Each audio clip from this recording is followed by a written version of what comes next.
இன்னும் ஓரிரு தினங்களில் உனக்கு ஒரு மகிழ்ச்சியான செய்தியை உன் அன்னையான நான் உனக்கு தரப்போகிறேன். நீ நம்பிக்கையோடு இரு என் குழந்தையே.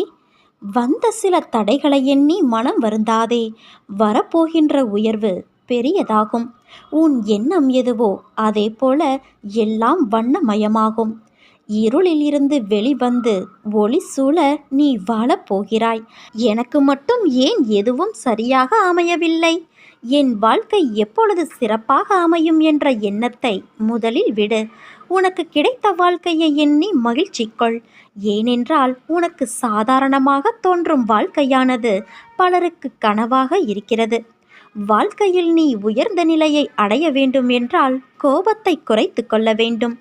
உதாரணத்திற்கு, ஒரு வீட்டின் அடுப்பறைக்குள் பாம்பு தெரியாமல் சென்றுவிட்டது.